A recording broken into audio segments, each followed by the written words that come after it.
આ energy drink પીવું જોઈએ કે આ એનર્જી ડ્રિંક પીવું જોઈએ, કયું એનર્જી ડ્રિંક આપણા માટે સૌથી વધારે નુકસાનકારક છે, ચાલો આજે આપણે એનો એક્સપેરિમેન્ટ કરીએ. તો સૌ પ્રથમ હું આ ડ્રિંકને એક ગ્લાસની અંદર લઈ રહ્યો છું, ત્યારબાદ આ ડ્રિંકને હું બીજા ગ્લાસની અંદર લઈ રહ્યો છું અને આ ડ્રિંકની અંદર આપણે જે ફેબ્રિક વ્હાઇટનર છે એટલે કે કપડાં ધોવાનું જે લિક્વિડ છે, આ લિક્વિડને હું આ ડ્રિંકની અંદર નાખું છું. તો તમે જોઈ રહ્યા છો કે ધીમે ધીમે એનો જે કલર છે, આ કલર જેટલા પ્રમાણમાં કલર હશે એ કલર સંપૂર્ણ પ્રમાણમાં દૂર થઈ રહ્યો છે.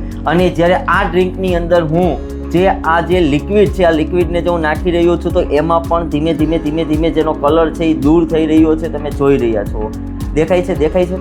Yes, very good. તો વિદ્યાર્થી મિત્રો, આના પરથી ખ્યાલ આવે છે કે આ બંને ડ્રિંકની અંદર કલરનું પ્રમાણ વધારે પ્રમાણમાં હોય છે અને સાથે સાથે આ ડ્રિંકની અંદર સુગરનું પ્રમાણ પણ વધારે હોય છે, જે આપણા શરીરની અંદર જતાં ધીમે આપણા પાર્ટ ઉપર નુકસાન થાય છે.